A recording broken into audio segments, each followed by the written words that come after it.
Bonjour. Alors la question aujourd'hui est, vivons-nous une époque plus anxiogène qu'autrefois? Et si oui, pourquoi? Bien, c'est vrai qu'aujourd'hui on connaît un certain nombre de problèmes, le réchauffement climatique, le Covid évidemment, et puis l'Ukraine sont des problèmes actuels. C'est un fait, c'est une réalité. Mais malheureusement, l'histoire nous apprend que toutes les époques ont connu leur lot de guerres, de famines, d'épidémies, de drames en tout genre. Avant le XVIIIe siècle, justement, les guerres, les famines, les épidémies étaient monnaie courante, malheureusement. Au XIXe siècle, les guerres se sont succédées, il y avait également beaucoup de misère. Et véritablement, au XXe siècle, également, nous avons connu 2 guerres mondiales et nombre d'épisodes particulièrement dramatiques également. Mais simplement, il faut quand même se souvenir d'un petit fait réel et objectiver la situation par rapport à ce qui se passe aujourd'hui précisément. Prenons l'espérance de vie, le critère espérance de vie. Il faut savoir que fin XVIIIe siècle, l'espérance de vie était de 35 ans environ. 35 ans, fin XVIIIe siècle. Fin du XIXe siècle, l'espérance de vie était de 45 ans environ.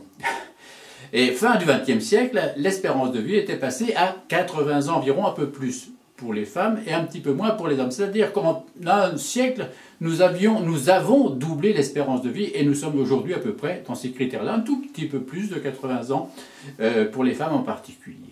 Voilà. Alors là, c'est un critère véritablement objectif qui montre bien qu'aujourd'hui, nous vivons largement mieux que nous vivions autrefois. Alors qu'est-ce qui fait qu'aujourd'hui, nous avons un tel climat d'anxiété généralisée? Il y a 2 explications à cela. Et d'abord le fait que, vous le savez bien, tout comme moi, l'information s'est largement mondialisée à travers les réseaux sociaux et autres moyens d'information, et si bien qu'aujourd'hui, non seulement nous avons nos propres soucis propres sur le plan régional, sur le plan national, mais que nous connaissons aussi tout ce qui se passe, toutes les misères, tous les drames, toutes les guerres qui se passent dans le monde. Ça n'était pas le cas antérieurement, où il y avait beaucoup moins de communication par rapport à cela. Le deuxième fait me paraît peut-être plus important que le premier, c'est-à-dire qu'aujourd'hui, malheureusement, l'information n'est plus simplement de l'information, c'est devenu un commerce, c'est devenu une marchandise. On le voit en particulier à travers les chaînes d'information. Il faut vendre de l'information, parce que vendre de l'information, c'est faire de l'audience, c'est donc effectivement faire vivre une chaîne, c'est apporter un certain nombre de téléspectateurs. Donc, pour vendre, il faut dramatiser, parce qu'en dramatisant, on fait peur, et si les gens ont peur, forcément ils se renseignent, il faut qu'ils reviennent se renseigner pour voir comment les choses évoluent. Donc il y a l'information qui est devenue un commerce, et ce commerce, pour le vendre, ou une marchandise, et pour vendre cette marchandise, en quelque sorte, il faut la dramatiser. Et c'est bien cette dramatisation qui crée l'anxiété. On le verra dans une autre chronique.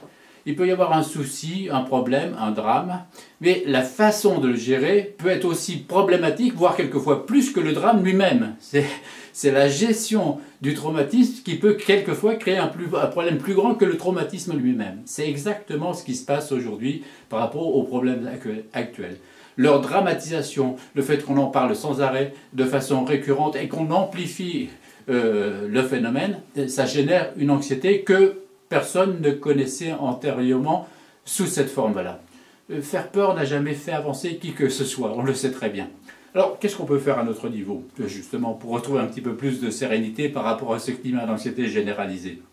Eh bien, tout simplement faire chacun à son niveau ce qu'il peut, comme il peut, tranquillement. La question du réchauffement climatique, effectivement, chacun va faire un petit peu d'économie, d'électricité, faire du tri, etc., etc. Chacun à son niveau a un travail à faire, mais chacun à son niveau, pas plus. Hein, c'est-à-dire que le politique doit faire son travail, et les individus, tous les individus, nous devons faire le nôtre à notre niveau de compétence, avec beaucoup d'humilité, de modestie, et puis de raison également. Il ne s'agit pas d'être dans l'excès. Effectivement, et c'est en faisant ce travail-là individuel que nous ferons avancer les choses, que nous arriverons petit à petit à résoudre les problèmes. Et c'est sur cette réflexion que je vous invite à nous retrouver une prochaine fois pour d'autres chroniques. Au revoir.